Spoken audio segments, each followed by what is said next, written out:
الشيطان الرجيم بسم الله الرحمن الرحيم الرحمن علم القرآن خلق الإنسان.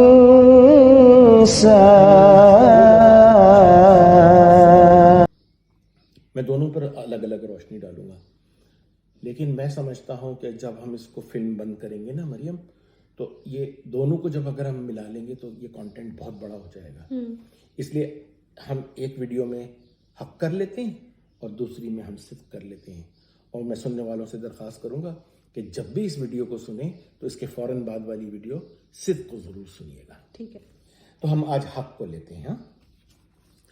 حق کہتے ہیں سرٹینٹی کو، کسی چیز کی کریکٹنس کو.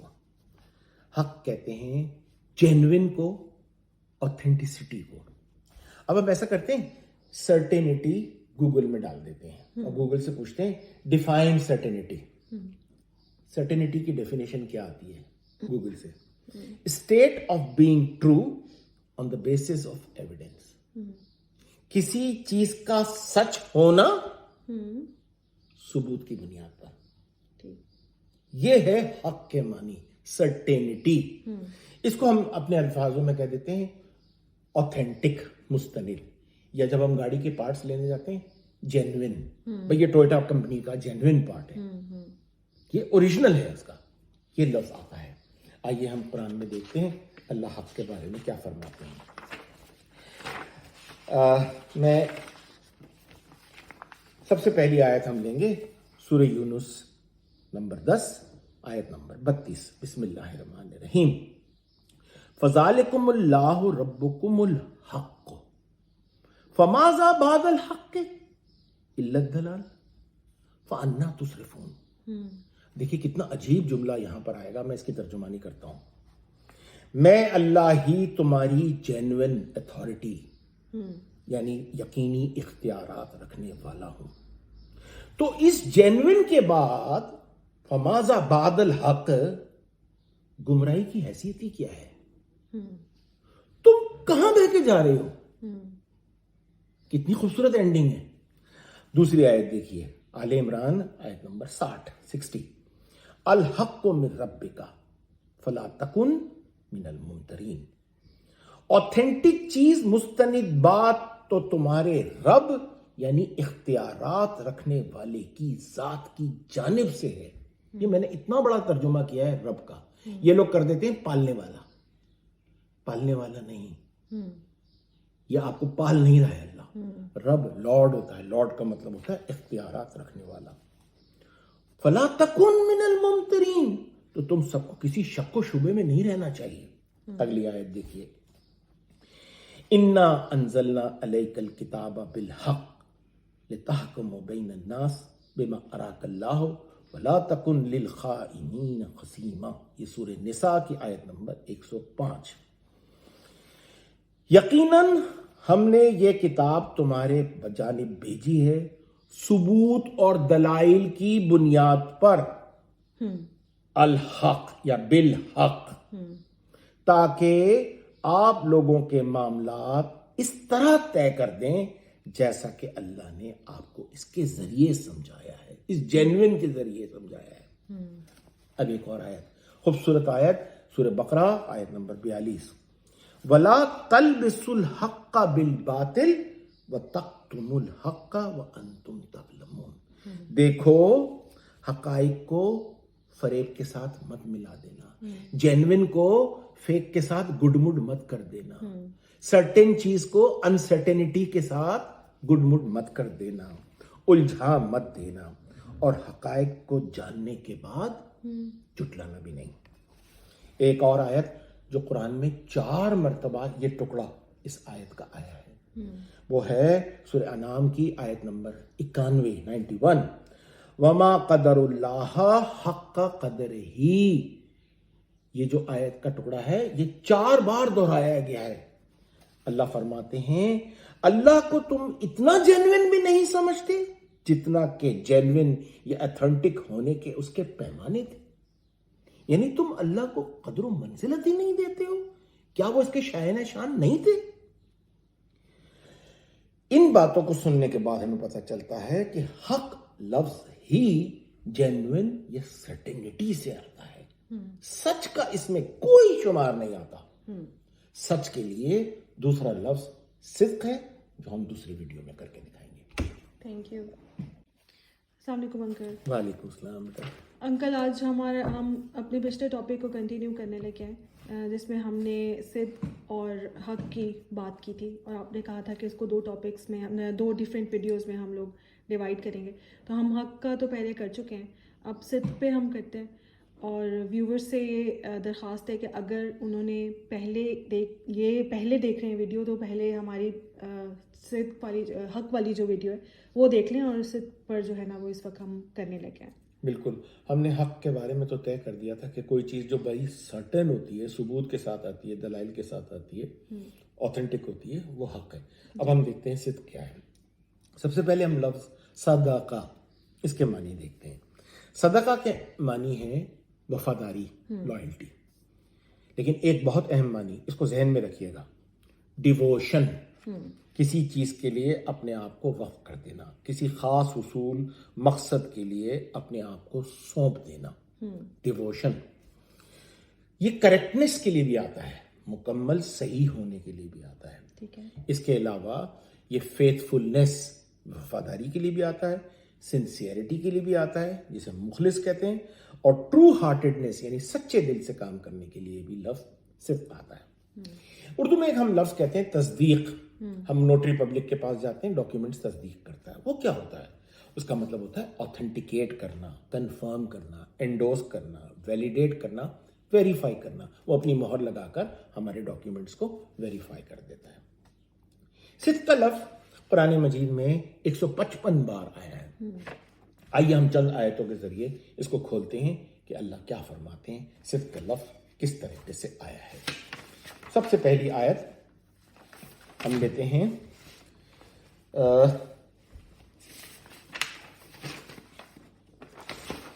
یہ ہے سورہ آل عمران کی آیت نمبر 95. بسم اللہ الرحمن الرحیم. قل صدق اللہ فاتبعوا ملت ابراہیم حنیفا وما کان من المشرکین. قل ماضی کا صیغہ ہے, کہہ دیا گیا. ترجمے میں پتہ کیا ہوتا ہے؟ کہہ دو. ایبسولوٹلی رانگ, کہہ دو نہیں ہے, کہہ دیا گیا.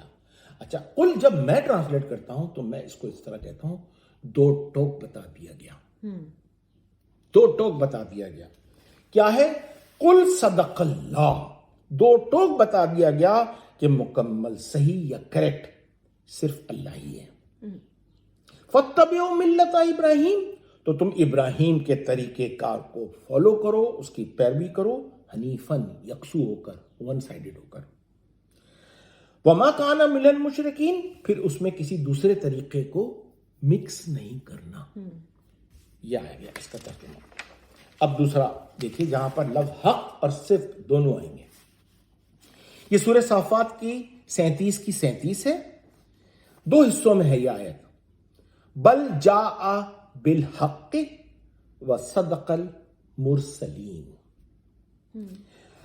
اب یہ ترجمہ اس طرح سے آئے گا کہ یہ جو لے کر آئے تھے وہ وتھ سرٹینٹی تھا, حق تھا, ثبوتوں کے ساتھ تھا. اب وہ صدق المرسلین, مرسلین ہے, یہ مرسلین نہیں ہے. میں آپ کو بتاؤں اس میں فرق کیا ہے. آواز تو آپ کو پتہ لگ رہا ہوگا. یہ لفظ ارسلہ سے اگر ہم اسم الفاعل بناتے ہیں تو وہ مرسل ہوتا ہے, کسی کام کو کرنے والا. اور جب ہم اس میں مفعول بناتے ہیں تو وہ مرسل ہوتا ہے, ریسیو کرنے والا. اب یہاں دیکھیے مرسلین ہے, سین پر زبر ہے, زیر نہیں ہے. سب نے اس کو اسم الفاعل بنایا ہوا ہے. پیغمبر سچے تھے, رانگ. مرسلین اس کو ریسیو کرنے والے, اس پیغام کو ریسیو کرنے والے, اس سنسیئر پیغام کو ریسیو کرنے والے, اس حق کو روبو سے ریسیو کرنے والے, یہ بہت ہی مخلص لوگ تھے. یہ ہماری بات ہو رہی ہے. یہ بڑے ڈیووٹڈ لوگ تھے, یہ بہت ہی وفادار لوگ تھے. ایک اور آیت سورہ قیامہ کی آیت نمبر 31 اور 32, یہاں کھل کے آئے گا پھر صدق. فلا صدقا ولا صلا ولکن کذبا وتولا. تو جو سنسیئر ہوا, مخلص ہوا اور اس نے کنیکٹ کیا. اب ولیکن سے اپوزٹ آئیں گے. کذبا میں نے کہا صدق, سنسیئر ہوا, تو اس کا اپوزٹ ہوا انسنسیئر. جو انسنسیئر ہوا, اور صلاح کا میں نے کہا کنیکٹ کیا, تو تولا ہوگا ڈسکنیکٹ کیا. کتنا سمپل سا ترجمہ ہو گیا اس کا. اچھا, یہ ہے بڑی آیت سورہ توبہ کی آیت نمبر 60. انما الصدقات للفقراء والمساکین والعاملین علیہا. میں یہیں رک جاؤں گا, آیت بہت لمبی ہے, آگے چل رہی ہے. یہ کیا کیا چیزوں کے لیے ہونا چاہیے. تعجب ہوگا آپ کو کہ سب نے صدقات کا ترجمہ چیریٹی کیا ہوا ہے, اور ہم یقیناً ہم چیریٹیاں بانٹتے ہیں لوگوں کو, ہم اپنی میل کچیل لوگوں کو دیتے ہیں, سنسیئرٹی نہیں دیتے ہم کسی کو. یہاں پر انما ہمیشہ میں ترجمہ کرتا ہوں اونلی. صدقات ڈیووٹڈنیسز پلورل میں چلا گیا. سنسیئرٹی کس کے لیے ہونی چاہیے؟ للفقراء, وہ جو مفلس ہیں, والمساکین جو اپنی ضروریات زندگی کے مستحق ہیں. اچھا, وہ عاملین علیہا, اس کا ترجمہ یہ کرتے ہیں کہ جو ان اداروں میں کام کر رہے ہیں, مثلا ایڈی سینٹر میں جو کام کر رہے ہیں, ان کو بھی صدقات دیے جائیں, عطیات دیے جائیں. ایک صاحب نے ترجمہ کیا عطیہ, حالانکہ وہ اتو سے آتا ہے.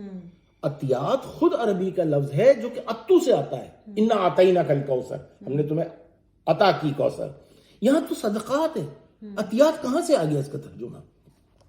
عاملین علیہا, عاملین کہتے ہیں ورکنگ پیپل کو, علیہا ان دونوں پہ جا رہا ہے, مساکین اور فقراء پر, جو اس قسم کی ورکنگ کلاس ہے. اب یہ دیکھیے کتنی خوبصورت بات اللہ تعالیٰ نے کی ہے کہ اس قسم کے حالات میں کام کر رہے ہوں کہ وہ اپنی ضروریات کو پورا نہیں کر پا رہے ہیں اور مفلسی کی زندگی گزار رہے ہیں. یہ ڈیووٹڈنیس, اپنے آپ کو ڈیووٹ کر دو ان کے لیے, سنسیئر ہو جاؤ ان کو. ہم سنسیئرٹی نہیں دیں گے, ہم بھیک دیں گے ان کو. یہ فقراء اور مزید کو کھول رہا ہے یہ لفظ عاملین علیہا. اچھا, اب ہم نے یہ طے کر لیا کہ صدق جو ہے وہ ڈیووٹڈنیس سے آتا ہے. لہذا ہم آخری آیت کرتے ہیں, اور وہ ہے سورہ یونس کی آیت نمبر 37. وما کان ھذا القرآن ان یفترى من دون اللہ ولکن تصدیق الذی بین یدیہ وتفصیل الکتاب لا ریب فیہ من رب العالمین. اس میں کتنی ساری چیزیں آ گئی. ہم دون اللہ کر چکے ہیں, ہم رب العالمین کر چکے ہیں. اب دیکھیے میں جب ترجمہ کروں گا یہ الفاظ کھل کے سامنے آئیں گے جو میں آپ کو پہلے بتا چکا ہوں. یہ تالیف, قرآن کا میں ترجمہ کر رہا ہوں, لوگ قرآن کو قرآن لکھ دیتے ہیں. نہیں, آپ ترجمہ کریں گے تو پورا کریں گے. یہ تالیف اللہ کے درجے کو گھٹا کر گھڑے ہوئے جھوٹ پر مبنی نہیں ہے. دون اللہ, اللہ کا درجہ گھٹانا. افترا کہتے ہیں جھوٹ گھڑنے کو. یہ تالیف اللہ کے درجے کو گھٹا کر گھڑے ہوئے جھوٹ پر مبنی نہیں ہے. ولیکن rather it authenticates what is in front of you and details the laws and there is no doubt in it from the authority of knowledge. بلکہ یہ تو اس کی تصدیق کرتی ہے جو تمہارے سامنے ہے, اور قوانین کی وضاحت کرتی ہے جس میں کوئی شک و شبہ نہیں, جو علم کی اتھارٹی سے آ رہے ہیں, الٹیمیٹ نالج کی طرف سے آ رہے ہیں, رب العالمین کی طرف سے آ رہے ہیں. سارے جہانوں کا رب نہیں ہے. اس جہانوں کے لیے لفظ عربی میں کون ہے, عالمین ہے ہی نہیں, علم سے نکلا ہے عالمین, the source of ultimate knowledge. یہ اللہ فرما رہے ہیں کہ یہ کتاب کوئی جھوٹ پر مبنی نہیں ہے, الٹیمیٹ نالج کے سورس سے یہ کتاب آ رہی ہے. ٹھیک ہے, اب ہم جو ہے اس کے اوپر ایک بات تو ہماری صدقات کی آئی ہے جس کو ہم انشاءاللہ نیکسٹ کوئی ویڈیو کریں گے جس میں ہم اسے بہت ڈیٹیل سے دیکھنا چاہیں گے کہ یہ صدقات جو ہیں آخر اس کا ترجمہ عطیات یا یہ جو ہم لوگوں کو دیتے ہیں صدقہ جس کو ہم کہتے ہیں وہ کیوں ہے، وہ ہم ایک اور ویڈیو میں کریں گے. لیکن یہاں پہ یہ چیز واضح ہوگی کہ صدق سے مطلب ایک کیریکٹرسٹک ہے اور کسی انسان کی جو کہ جس کے اندر سنسیریٹی ہونی چاہیے، وہ ایک ایسا کیریکٹرسٹک ہے انسان کا. اس کو آپ صدیق کہہ لیں. یہ کیریکٹرسٹک صدقات کرنے والا، سنسیئرٹی کے ساتھ ڈیووٹ کرنے والا، اگر اس کو میں اس میں مبالغہ بناؤں تو یہ صدیق بن جائے گا. صدیق ہو جائے گا. ٹھیک ہے، یعنی وہ پرسن جس کے پاس یہ کیریکٹرسٹکس ہیں. پاس یہ کیریکٹرسٹکس ہے. ٹھیک. کہیں سے بھی اس کا صدقات کا ترجمہ جو ہے یہ بھیک نہیں ہے. یہ جو ہم چیریٹیاں بانٹتے ہیں اور خوش ہوتے ہیں کہ مسلمانوں، ہر آدمی جو ہے چیریٹی بانٹ کر کتنا خوش ہوتا ہے، لیکن ڈیووٹڈ کوئی بھی نہیں ہوتا ہے. ہاں جی، سنسیئر کوئی بھی نہیں ہوتا ان کے ساتھ. مریم، تھینک یو انکل. السلام علیکم انکل. وعلیکم السلام بیٹا. انکل آج جو سوال ہے میرا وہ ایک یوں سمجھ لیں کہ تھوڑا سا ایک تلخ سوال ہے، اور شاید میرا سوال بھی لمبا ہو اور تلخ ہو، تو اس کے لیے میں پیش کی معذرت خواہ ہوں آپ سے. پوچھو بیٹا. اور اصل میں سوال جو ہے نا وہ معاشرے میں رائج کچھ چیزوں کے متعلق ہے، اور جو شاید بہت گہرا سوال ہے، میرے اپنے دل میں یہ بہت عرصے سے ہے.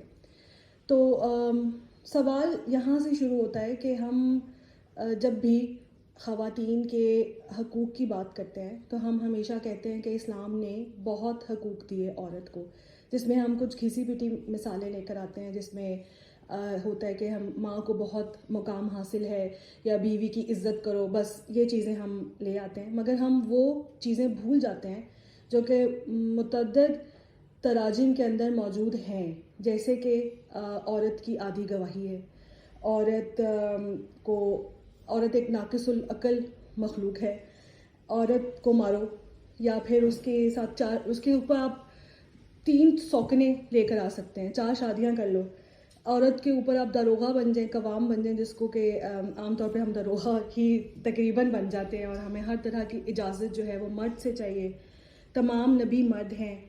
عورت کو جسم اس لیے ڈھانپنا چاہیے کیونکہ جو دوسری ایک جنس ہے یعنی مرد حضرات وہ اٹریکٹ ہو سکتے ہیں، ان کے لیے ہم پرکشش بن سکتے ہیں، لہٰذا ہمیں اپنا جسم ڈھانپنے کی ضرورت ہے بجائے اس کے کہ ان کی اخلاقی تربیت کی جائے. یہ تمام چیزیں وہ لگتی ہیں کہ اس سے محسوس ہوتا ہے کہ عورت جیسے حور کا ایک کانسیپٹ ہے کہ عورت مجھے محسوس ہوتا ہے کہ عورت ایک استعمال کرنے کی چیز ہے، یا عورت کو کبھی ایک ریوارڈ کے طور پر دیا جائے گا کسی. تو مجھے کبھی محسوس نہیں ہوا کہ اسلام نے عورت کو ایکول رائٹس دیے ہیں.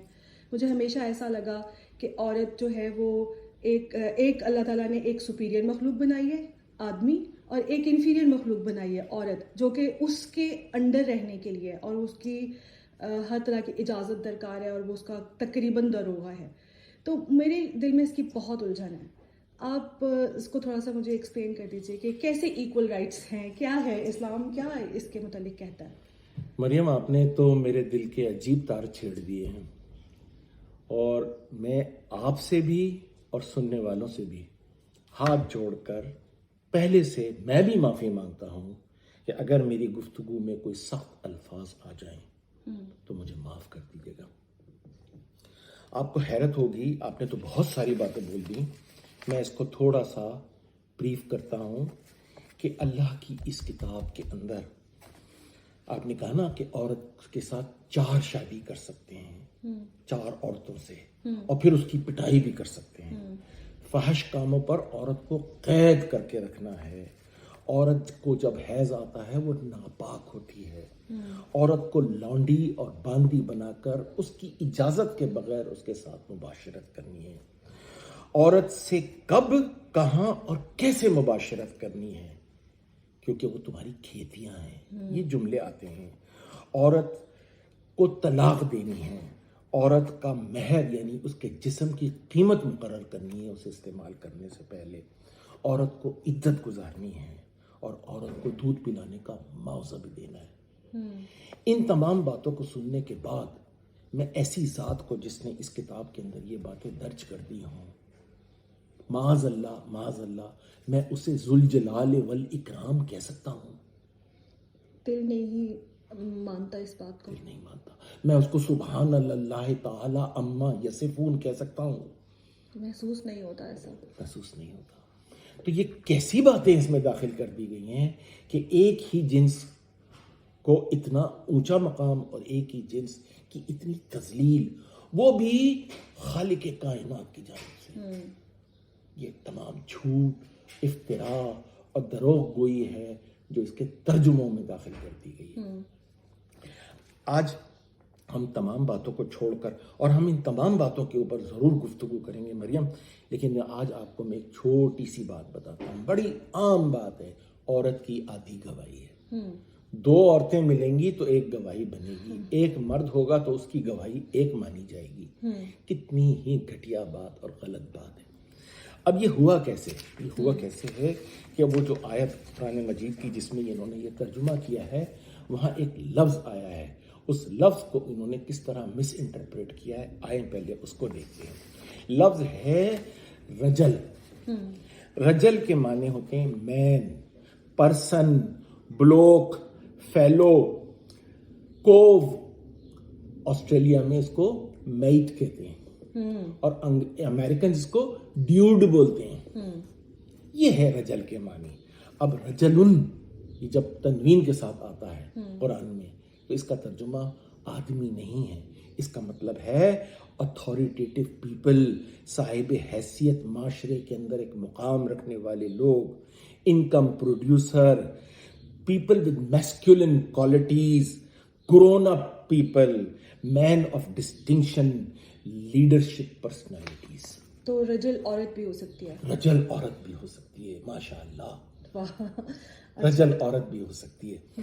اب یہ دیکھیے کہ اس کی پلورل ہے رجال یا رجالات، لیکن قرآن نے رجالات نہیں استعمال کیا، رجال استعمال کیا ہے.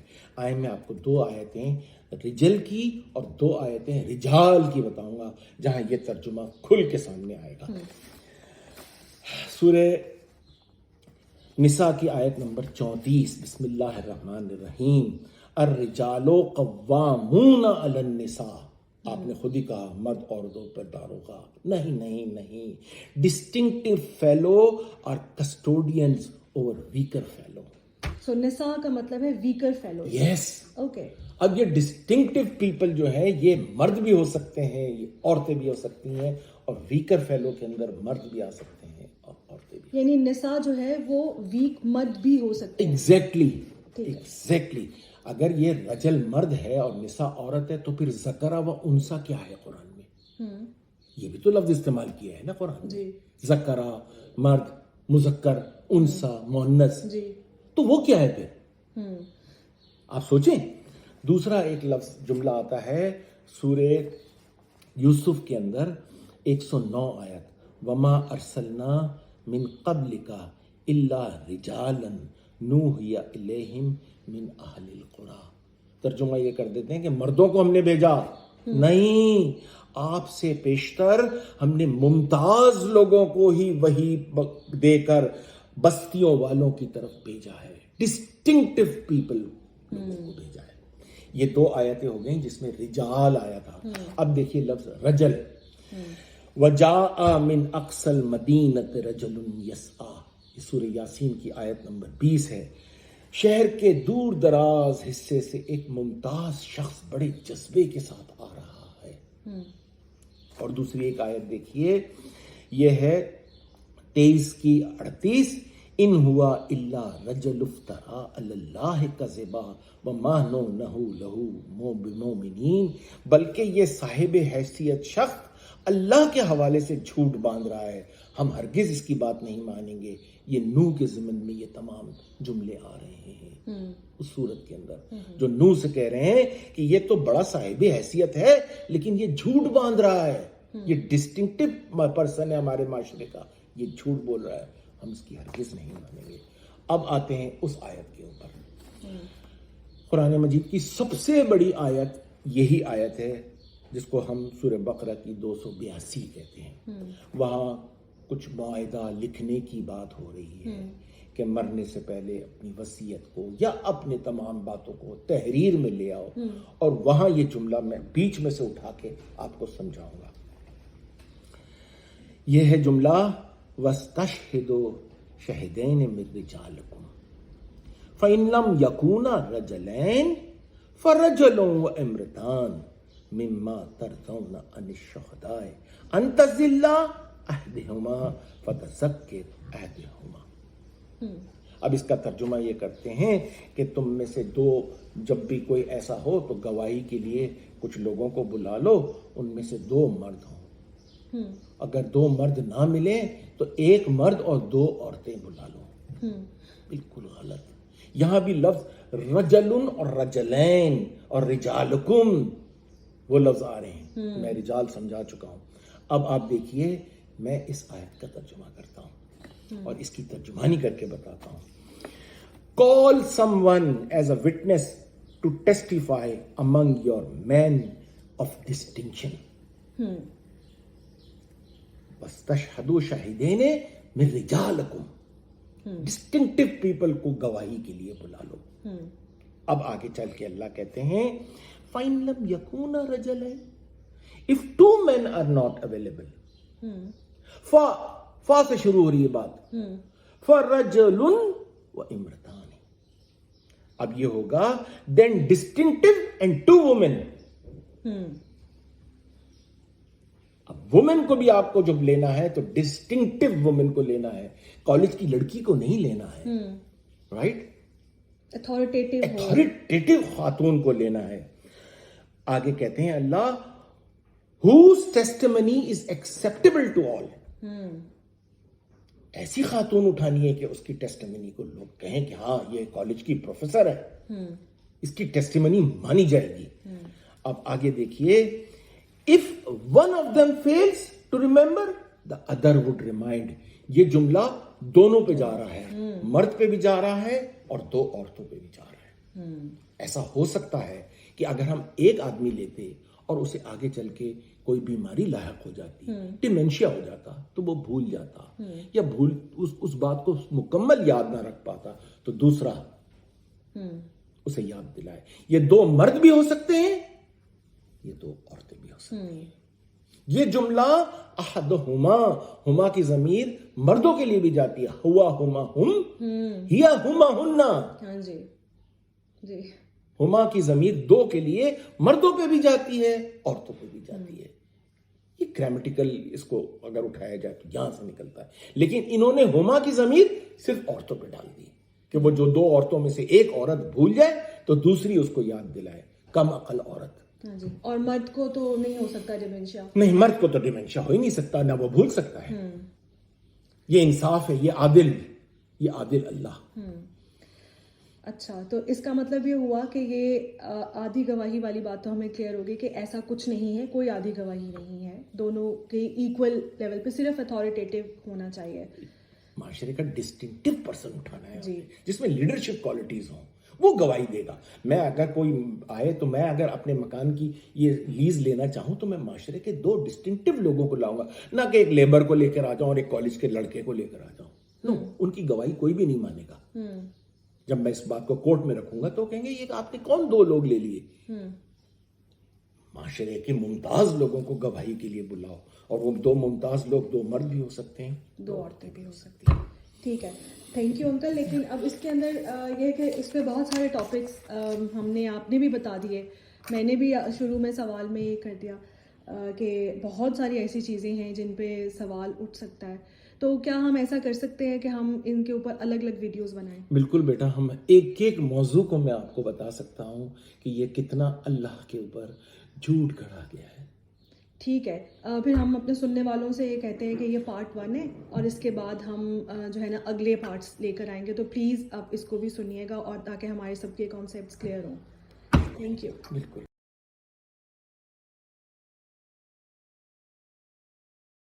السلام علیکم انکل. وعلیکم السلام مریم. انکل، آج ہمارا سوال یہ ہے کہ ہم پڑھتے ہیں کہ اللہ ہم کو کہتے ہیں کہ میرا ذکر کرو. تو ہم لوگوں کا جو عام طور پر ذکر سے متعلق جو ہمارا ایک کانسیپٹ ہے وہ یہی ہے کہ ہم یا تو بیٹھ کے اس کی باتیں کر رہے ہوں، یا پھر بیٹھ کے ہم اس کا ملٹیپل ٹائمز اس کا ہم ذکر مطلب ہم اس کا نام لینا شروع کر دیں 22 دفعہ 23 دفعہ 24 دفعہ 100 دفعہ. تو آخر ذکر ہے کیا اور ہمیں کس چیز کا ذکر کرنا ہے؟ مطلب اگر ہم نے اللہ کا ذکر کرنا ہے تو اس میں کیا چیز ہوگی جس کا ہم ذکر کریں؟ اچھا سوال ہے. آپ کے اس سوال کے اندر ایک اور سوال چھپا ہوا ہے. آپ نے مجھ سے پوچھا کہ اللہ کا ذکر کیا ہے, تو پھر میں ایک سوال اور اٹھاتا ہوں مریم آپ کے لیے کہ پھر یہ تسبیح کیا ہے, اللہ کی تسبیح کیا ہے؟ ہاں جی. کہ ہم جو کرتے ہیں نا, تسبیح پڑھتے ہیں مالا لے کے, تو اب ذکر اور تسبیح دو لفظ ہیں, تو ہم پہلے ذکر کو کھول لیتے ہیں اور پھر اس کے بعد ہم تسبیح کو کھول لیں گے, تو ہمیں صحیح پتہ چل جائے گا کہ ذکر کیا ہے اور تسبیح. چلیں آئے ذکر. اب ذکر کا جو لفظ ہے ذکرہ, اچھا ہماری اردو زبان میں اس کو دوسرے انداز سے لیا گیا, جیسے محفل میں بیٹھ کے آپ نے میرا ذکر کر دیا, یا بھائی آپ کا ذکر اکثر ہوتا رہتا ہے, یہ تو اردو کا ذکر ہے. لیکن عربی کا ذکر کیا ہے میں آپ کو بتاؤں. عربی کا ذکر جو ہے وہ ذکرہ سے زال کافرہ, اور اس کے معنی ہوتے ہیں یاد رکھنا, نہ کہ یاد کرنا. اچھا. کرنا نہیں ہے, یاد رکھنا. میں آپ کو ایک مثال دیتا ہوں. میں آپ سے پوچھتا ہوں مریم, آپ پرسوں جمعہ ہے, آپ جمعہ بازار جائیں گی؟ آپ کہتے ہیں ہاں انکل میں جاؤں گی. میں آپ سے کہتا ہوں مریم جب آپ جمعہ بازار جائیں نا تو مجھے ضرور یاد رکھیے گا. آپ کہتے ہیں ٹھیک. جمعے کا دن گزر جاتا ہے, شام کو میں آپ کو فون کرتا ہوں اور میں آپ کو پوچھتا ہوں مریم آپ جمعہ بازار گئی تھی؟ آپ کہتی ہیں ہاں گئی تھی انکل. میں آپ سے پوچھتا ہوں آپ نے مجھے نہیں یاد رکھا؟ کہنے لگا انکل کیا بات کرتے ہیں, میں نے 101 دفعہ آپ کا نام لیا, doctor Iqbal doctor Iqbal doctor Iqbal doctor Iqbal, 101 دفعہ آپ کا نام لیا, میں نے آپ کو اتنا یاد کیا, تو آپ میرے جملے کو تو سمجھی ہی نہیں. میں نے آپ سے کہا تھا مجھے یاد کرنا نہیں, مجھے یاد رکھنا. اس سے مراد یہ کہ جب آپ بازار جائیں تو مجھے ایک کال کر دینا تاکہ میں بھی آپ کے ساتھ چلا جاؤں. یعنی اس بات کو آپ ذہن میں رکھنا کہ مجھے آپ کو لے کر جانا ہے. آپ یہ سمجھیں کہ بس ڈاکٹر اقبال کا نام لینے سے ان کا ذکر ہو گیا. اب آئیں دیکھتے ہیں ہم اللہ تعالی ہم کو ذکر کے بارے میں کیا بتا. میں آپ کو بتاؤں اس میں قرآن میں مختلف الفاظوں سے یہ لفظ آیا ہے, مختلف طریقوں سے آیا ہے. سب سے پہلے آیا ہے ذکرہ. ذکرہ کے معنی ہوتے ہیں ذہن نشین کرنا. ٹھیک ہے, میں آپ کو ایک ایک لفظ بتاتا جاؤں گا اور اس کی ایک ایک آیت بتاتا جاؤں گا اور بات کھلتی چلی. ذکرہ کے معنی ہوتے ہیں کسی بات کو ذہن نشین کرنا. بڑی مشہور آیت ہے سورہ بقرہ کی 152 152. اللہ فرماتے ہیں بسم اللہ الرحمن الرحیم فاذکرونی اذکرکم واشکروا لی ولا تکفرون. اب ہم کہتے ہیں اس کا ترجمہ کہ تم میرا ذکر کرو میں تمہارا ذکر کروں گا, تم میرا شکر ادا کرو اور دیکھو کفر نہیں کرنا. اب یہ بات تو مجھے سمجھ میں آ گئی کہ میں اللہ کا ذکر کروں. اللہ کا ذکر کیسا کروں؟ میں مالا لے کے اللہ اللہ اللہ, ادھر سے اللہ کہہ رہے ہیں میں تمہارا ذکر کروں. اب یہ میری سمجھ میں نہیں آ رہا ہے کہ اللہ میرا ذکر کیسے کرے. اللہ شاید فرشتوں سے کہہ رہے ہوں گے doctor Iqbal doctor Iqbal doctor Iqbal. کیسی بات نہیں, نہ اس کا یہ مطلب تھا نہ اس کا یہ مطلب. میں اس بات کو سمجھا ہی نہیں. ذکرہ کا مطلب میں نے آپ سے کہا تھا کہ ذہن نشین کرنا, کسی بات کو ٹو بیئر ان مائنڈ. اب دیکھیے اس آیت کا ترجمہ یا ترجمانی کیسے ہوتی ہے. اللہ فرما رہے ہیں اس میں فاذکرونی اذکرکم, جب تمہارے قدم اٹھے نا تم میرے اصولوں کو ذہن نشین رکھنا. وَاذْكُرُونِی, تمہارے قدم اٹھیں تم میرے اصولوں کو ذہن نشین رکھنا. وَاذْكُرْكُمْ, اور جب میں نعمتیں بانٹوں گا نا میں تمہیں یاد رکھوں گا. وَاشْكُرُوا لِی, اور دیکھو ہم پہلے بتا چکے ہیں شکر کا کیا مطلب ہے کہ میری نعمتوں کا صحیح استعمال کرنا. وَلَا تَکْفُرُونَ, اور کفران نعمت نہیں کرنا, ڈینائل میں مت رہنا. کتنا خوبصورت کھل کے سامنے آ گیا. اچھا, دوسرا ایک لفظ آتا ہے جسے قرآن بار بار استعمال کرتا ہے, وہ ہے تذکرہ. اب تذکرہ کہتے ہیں ایک ریمائنڈر کو, ایک میمنٹو کو, ایک یاد دہانی کو. یہ جو آپ کے پاس ایک ای ٹکٹ آ جاتی ہے جب آپ اپلائی کرتے ہیں, جیسے کانٹیسٹ سے آپ اپلائی کرتے ہیں, تو آپ کو ایک ٹکٹ آ جاتی ہے آپ کے کمپیوٹر, اس پہ لکھا ہوتا ہے کہ بھئی فلانی تاریخ کو آپ کی فلائٹ اتنے بجے فلانے ایئرپورٹ سے جائے گی, پھر اس ایئرپورٹ پہ پہنچے گی, پھر اس ایئرپورٹ سے دوسری فلائٹ آپ کو ملے گی. یہ جو میمنٹو ہے, جو ریمائنڈر ہے, یہ آپ نے ہمیشہ اپنے پاس رکھنا ہے ریٹن فارم کے اندر. یا تو آپ اس کو اپنے موبائل میں ڈال کے لے جاتی ہیں, یا آپ اپنے پاس اس کا پرنٹ آؤٹ نکال لیتی ہیں اور جا کے ڈیسک پہ دکھاتی ہیں کہ یہ دیکھیے یہ میرے پاس موجود ہے ٹکٹ, تو وہ آپ کو جہاز میں جانے کی اجازت دے دیتے ہیں. تو تذکرہ جو ہے وہ اصل میں ایک میمورینڈم ہے, ایک میمنٹو ہے, ایک ریمائنڈر ہے جو ریٹن فارم میں ہوتا ہے. ٹھیک ہے, اب ہم ایک اس کی آیت دیکھتے ہیں. اللہ فرماتے ہیں, یہ ہے سورہ سعد کی آیت نمبر 29, کتاب انزلناہ الیک مبارک لیدبروا آیاتہ ولیتذکر اولی الالباب. اب اس کا ترجمانی کچھ اس طرح سے ہوگی کہ ہم نے تمہاری جانب ایک کتاب بھیجی ہے جو تمہاری ویل وشر ہے, تمہاری خیر خواہی چاہتی ہے, تاکہ تم اس کے طرز عمل پر غور کرو کہ وہ ایک یاد دہانی ہے, اور جو ایسا کرتے ہیں وہ واقعی دانشمند ہے. یہ میمورینڈم تمہارے پاس بھیجا ہوا ہے کتابی صورت میں, لکھی ہوئی صورت میں. یہ ہے لفظ تذکرہ. اب ہم آتے ہیں لفظ ذکر. لفظ ذکر زال کے نیچے جب زیر ہوتی ہے تو اس کا مطلب یہ ہوتا ہے کہ وہ چیز جو ذہن میں رکھی جائے اور جو دوہرائی جائے, جسے ہم ریکلیکشن یا ریمیمبرنس کہیں. ٹھیک ہے, اب ہم ایک آیت اس کی دیکھیں. یہ ہے سورہ انبیاء کی آیت نمبر 10, لقد انزلنا علیکم کتابا فیہ ذکرکم افلا تعقلون. اب اس کا ترجمہ عموماً آپ پتہ کیا دیکھیں گے مریم, کہ ایک کتاب ہم نے بھیجی ہے, اس میں تمہارا ذکر ہے. میرا ذکر ہے؟ کہتے ہیں جی انسانوں کا ذکر ہے. نہیں, یہ پھر آپ اردو والا ذکر لے آئے. اس کا صحیح ترجمہ یہ ہے کہ یقیناً ہم نے تمہاری جانب ایک کتاب بھیجی, یہ تمہارے لیے ریکلیکشن ہے, اسے دیکھ کر تمہیں کچھ یاد آئے گا. افلا تعقلون, تو پھر تم عقل سے کیوں نہیں کام لے؟ بات سمجھ میں آئی کہ کس طریقے سے ہمیں ایک ریکلیکشن دیتی ہے. ایک اور آیت دیکھیں, یہ ہے سورہ عنکبوت کی آیت نمبر 45, اتل ما اوحی الیک من الکتاب واقیم الصلاۃ ان الصلاۃ تنہی عن الفحشاء والمنکر ولذکر اللہ اکبر واللہ یعلم ما تصنعون. بڑی مشہور آیت, اور سب کوئی اس کو صلاۃ کے زمرے میں پیش کرتے ہیں. میں آپ کو اس کی ترجمانی بتاتا ہوں, جو میں ان الفاظوں کو سمجھتا ہوں وہ میں آپ کو اس میں ترجمہ کر کے دکھاتا ہوں. اللہ فرما رہے ہیں ہم سے کہ غور سے مطالعہ کرو جو وحی کی صورت میں تمہیں دیا گیا ہے,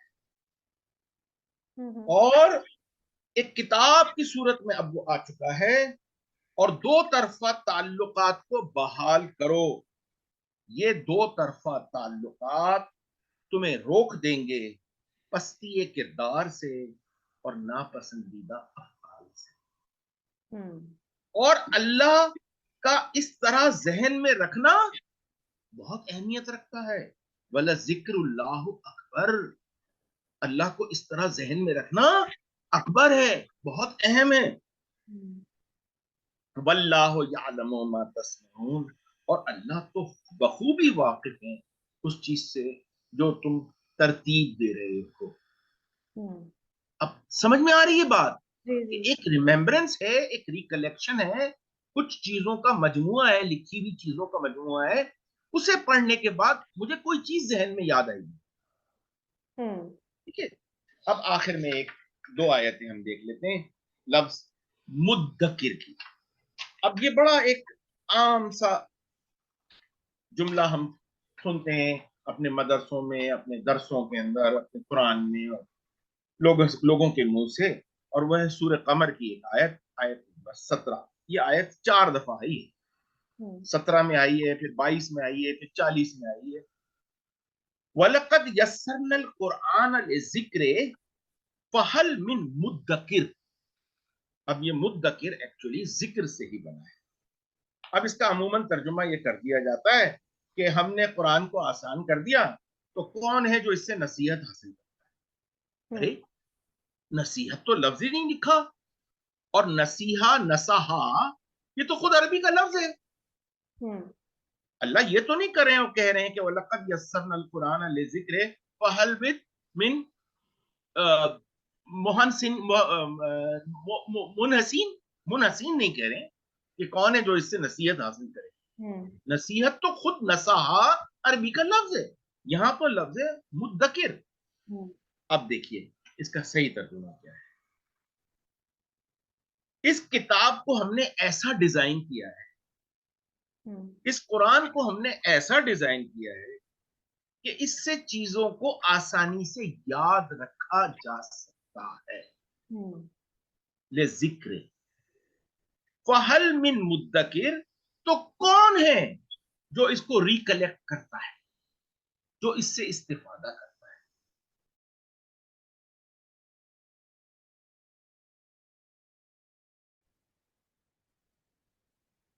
السلام علیکم انکل۔ وعلیکم السلام مریم بیٹا، کیسی ہو تم؟ میں ٹھیک ہوں انکل، آپ کیسے ہیں؟ میں الحمدللہ بالکل ٹھیک ٹھاک ہوں۔ آج میرا آپ سے سوال جو ہے وہ کچھ اس طرح سے ہے جو کہ شاید ہم آج کے حالات سے بھی ریلیٹ کر سکتے ہوں۔ میں یہ پوچھنا چاہتی ہوں کہ بنی اسرائیل کو، میں نے پڑھا کہ بنی اسرائیل کو جو تھا وہ من و سلوہ دیا گیا، اور حضرت عیسیٰ کو تو ایک مائدہ ہی دے دی گئی۔ تو ہمارے لیے ایسا کچھ کیوں نہیں ہے؟ آج کل دنیا میں بھی ہم یہ ایسی اتنی مزری دیکھتے ہیں کہ لوگ بھوک سے مر رہے ہوتے ہیں، تو ہمارے لیے کیوں نہیں اوپر سے من و سلوہ اتر آتا؟ کیا یہ ایسی چیز ایسے ہی ہے؟ من و سلوہ سے مراد وہی ہے جو ہم لوگ سمجھتے آئے ہیں، یا یہ کچھ اور ہے؟ اس کو تھوڑا سا کلیئر کر دیجیے ہمیں۔ ہاں، آج کے حالات کو دیکھتے ہوئے بڑا عمدہ سوال ہے، بڑا چپتا ہوا سوال ہے۔ آپ نے دو چیزیں ایک ساتھ پوچھ ڈالی، ایک تو من و سلوہ اور دوسرا یہ معاہدہ۔ تو من و سلوہ کو تو پھر ہم کسی اور دن انشاءاللہ رکھ لیں گے، لیکن آج میں آپ کو معاہدہ سمجھا دیتا ہوں۔ جب بھی ہمارے یہاں لفظ یہ معاہدہ آتا ہے تو لوگ اس کا ترجمہ یا جس قسم سے اس کو پریزنٹ کیا جاتا ہے وہ اس طرح ہے کہ جیسے کوئی پکا پکایا کھانا لوگوں تک پہنچ گیا۔ اب میں آپ کو بتاؤں، اس کا جو مادہ ہے معاہدہ کا وہ میت ہے، میم یہ دال، میت سے یہ بنا ہے۔ میت سے یہ مائدتا تائے مربوطہ کے ساتھ۔ معاہدہ کو اصل میں عربی میں ٹیبل کہتے ہیں، ٹیبل۔ اب ٹیبل کتنے قسم کے ہوتے ہیں؟ ایک تو آپ کو پتا ہے کہ فرنیچر کا ٹیبل ہوتا ہے جس کے 4 پیر ہوتے ہیں۔ اب میں اگر کہوں مائدۃ السفرہ تو یہ ہوتا ہے ڈائننگ ٹیبل۔ میں کہوں مائدۃ الزینہ یہ ہوتا ہے ڈریسنگ ٹیبل، اور مائدۃ تشریحہ یہ ہوتا ہے آپریٹنگ ٹیبل۔ آپ کو پتا ہے ڈاکٹر آپریٹنگ ٹیبل پہ کام کرتے ہیں۔ ایک تو یہ ٹیبل ہوتے ہیں جن کے 4 پیر ہوتے ہیں، لیکن آپ تو ایک ریسرچ کی اسٹوڈنٹ ہیں مریم، آپ نے اپنے جب پیپر لکھے ہوں گے تو آپ نے ضرور اس میں ٹیبل بنائے، اور ٹیبل آپ جب بناتے ہیں، مثال کے طور پر میں ڈاکٹر ہوں، میں نے ایک چھوٹی سی ریسرچ کری تھی کینسر کے اوپر پاکستان میں، تو میں نے لکھا تھا سن 1940 میں لنگ کینسر کے اتنے مریض تھے، پھر 1970 میں اتنے ہو گئے، پھر 2000 میں اتنے ہو گئے، اور پھر میں نے ان کی تعداد لکھی اور ان کی عمریں لکھی اور تمام، اور وہ ایک ٹیبل بنا کے، اور جب میں نے سامنے رکھا تو مجھے اتنا بڑا پیراگراف لکھنے کی ضرورت نہیں پڑی کہ میں نے اس ٹیبل کے اندر وہ تمام چیزیں رکھ دی، وہ فیکٹس اینڈ فگرز، اور وہ سامنے آ گئے۔ تو ایک تو ٹیبل بھی فرنیچر والی ٹیبل، اور ایک ٹیبل ہے جو ریسرچ پیپر میں لکھی جاتی ہے۔ اب اس کو اگر ہم ڈیفائن کریں تو table is set of facts and figure systematically displayed especially in column. یہ حقائق اور اعداد شمار کو لکھنے کا ایک طریقہ ہے جسے وہ کالموں میں لکھا جاتا ہے۔ اب میں آپ سے پوچھتا ہوں کہ حضرت عیسیٰ علیہ السلام نے اللہ تعالیٰ سے کیا یہ ڈائننگ ٹیبل مانگی ہوگی یا کچھ اس قسم کی چیز مانگی ہوگی جس سے کہ وہ اپنی اور اپنی قوم کی اور آنے والے لوگوں کی زندگی کو سنوار سکے. آپ کو کیا لگتا ہے مریم انہوں نے کیا مانگا؟ لگتا تو ایسا ہے کہ انہوں نے کوئی facts and figures summarise form میں شاید مانگے ہوں. شاباش. اب دیکھیے میں 2 آیتیں آپ کے سامنے رکھتا ہوں. اسی بنا پر اس سورت کا نام بھی سورہ مائدہ ہے. اس کی 2 آیتیں ہیں 112 اور 114. سب سے پہلے میں 112 پڑھتا ہوں اور اس کا روایتی ترجمہ پڑھتا ہوں اور پھر اس کے بعد 114 اور اس کا روایتی ترجمہ پڑھتا ہوں اور پھر میں اپنی ترجمانی آپ کو بتاتا ہوں. 112 کے اندر فرماتے ہیں اللہ تعالیٰ بسم اللہ الرحمن الرحیم اذ قال الحواریون یا عیسی ابن مریم هل یستطیع ربک ان ینزل علینا مائدۃ من السماء. اور یاد کرو اس واقعے کو جب حواریوں نے کہا اے عیسیٰ کیا آپ کا رب یہ قدرت حاصل ہے, آپ کے رب کو یہ قدرت حاصل ہے کہ ہم کو آسمان سے ایک دسترخوان اتار دے. جواب میں عیسیٰ نے کہا اللہ کا تقوی اختیار کرو اگر تم ایمان رکھتے ہو. یہ ہے جناب مودودی صاحب کا ترجمہ. اب دسترخوان جو آئے گا اوپر سے اس میں بھنڈی گوشت ہوگا, اس میں مرغی کا سالن ہوگا, اس میں شامی کباب ہوگی, اس میں پلاؤ ہوگا. آپ سمجھتی ہیں کہ اللہ تعالیٰ نے اوپر آسمان سے یہ چیزیں بھیجی ہوں گی ٹفن باکس بنا کر؟ لگتا تو نہیں ہے. اور پھر یہ کہ اس کے بعد اس سے ہدایت کیسے حاصل ہو جائے گی, مطلب جو نیکسٹ اس کا جملہ ہے یہ بس بات سمجھ نہیں ہے. دیکھیے اور عیسیٰ کہہ رہے ہیں دیکھو تم اللہ کا تقوی اختیار کرو اگر تم ایمان رکھو. اب دوسری آیت دیکھیے قال عیسی ابن مریم اللہم ربنا انزل علینا مائدۃ من السماء تکون لنا عیدا لاولنا وآخرنا وآیۃ منک وارزقنا انت خیر الرازقین. اب مودودی صحابی کا ترجمہ سنیے. اس پر عیسیٰ ابن مریم نے دعا کی اے اللہ ہمارے رب اتار دے ہم پر ایک دسترخوان آسمان سے جو عید بن جائے ہمارے لیے, ہمارے اگلوں اور پچھلوں کے لیے, اور ایک نشانی ہو تیری طرف سے اور ہمیں رزق عطا فرما یقیناً تو بہترین رزق دینے والا ہے. میں آپ سے پوچھتا ہوں مریم آسمان سے دسترخوان آ گیا جو ان کے لیے عید بن گیا, اور یہ عید کن کے لیے بن گیا؟ میں نے جملہ کہا اگلوں اور پچھلوں کے لیے. تو وہ کھانا تو خراب نہیں ہوا ہوگا نا؟ نہیں, دوسرا یہ بھی کہ وہ پچھلوں کو تو مل گیا, ان کو تو مل گیا لیکن اگلوں کو نہیں ملا, ہمیں نہیں ملا. وہ میں یہی تو آپ سے کوشچن کر رہی ہوں کہ ہمارے پاس تو نہیں آیا. وہ کھانا خراب ہو گیا اس لیے پھینکنا پڑا, اس لیے ہم کو نہیں ملا. کیونکہ ہم تو دسترخوان مانگ رہے ہیں نا اللہ سے. اللہ سے ہم وہ ٹیبل نہیں مانگ رہے ہیں. یہ ایک ٹیبل ہے میرے ہاتھ میں, یہ دیکھ رہی ہیں؟ جی جی. اس میں ہر چیز کالم میں لکھی ہوئی ہے, ہیڈنگز کے ساتھ لکھی ہوئی ہے, کالمز میں لکھی ہوئی ہے, اور مجھے ایگزیکٹلی بتا رہی ہے کہ یہ فیکٹس اینڈ فگرز ہیں. حضرت عیسیٰ علیہ السلام نے اس ٹیبل کے علاوہ کوئی اور ٹیبل مانگا ہوگا؟ یہی مانگا ہوگا یقیناً. اب آپ دیکھ لیجئے کہ ٹیبل کا ترجمہ لوگوں نے کیا کر دیا. میں آپ کو ایک چھوٹی سی مثال دیتا ہوں. ہم کہتے ہیں ٹیبل سپون, اس کو ذرا اردو میں ترجمہ کریں. اگر ہم اس کا لٹرل ترجمہ کریں تو چمچ اور میز بنے گا. چمچ اور میز کیسی بات ہے نا. ٹیبل سپون ایک اکائی ہے, ایک یونٹ ہے, میجرمنٹ کی ایک یونٹ ہے. ہم کہتے ہیں اس میں 4 چمچ 4 ٹیبل سپون نمک ڈال دیں. تو اب آپ کو ایگزیکٹ پتا ہے کہ کتنا نمک جائے گا. یہ ہوتا ہے ٹیبل. ٹیبل کسی چیز کو متعین کر دیتا ہے کہ اس کی تعداد کیا ہوگی, اس میں ایک یونٹ آ جاتا ہے. حضرت عیسیٰ علیہ السلام نے جو اللہ سے ٹیبل مانگا تھا وہ کھانے کا ٹیبل نہیں تھا, وہ اس زندگی کو گزارنے کی اکائیاں مانگی تھیں, وہ دستور مانگا تھا جو کالمز میں اتنی آسان ہو کہ جس سے ہم اپنی راہ کو آسانی سے پائیں. ٹھیک ہے, یعنی کہ یہ کہ ہمیں آج بھی اسی ٹیبل کو ہی اپنے سامنے رکھنا چاہیے بجائے اس کے کہ ہم یہ دعا کریں یا یہ ہم جی بالکل یہ والا ٹیبل, یہ ٹیبل میرے پاس موجود رہتا ہے بجائے اس کے کہ ہم اس منو سلوا اور اس مائدہ کی بات کر رہے ہوں کہ جو آسمان سے ہمارے لیے ایک معجزے کے طور پہ اترے, اور جو صرف ان لوگوں کے لیے ہو، اور اللہ کا دستور ادھر چینج ہو گیا اور یہاں پر چینج نہ ہو ہمارے لیے، یہ کچھ بہت عجیب سی بات لگتی ہے.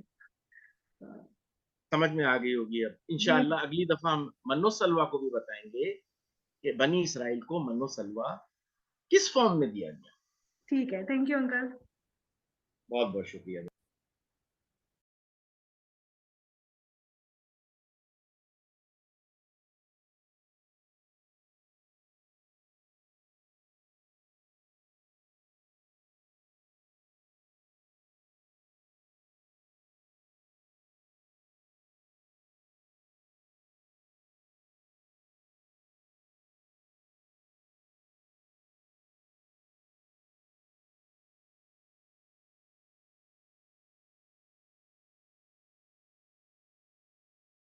الحمد لله الذي هدانا لهذا وما كنا لنهتدي لولا أن هدانا الله لقد جاءت رسل ربنا بالحق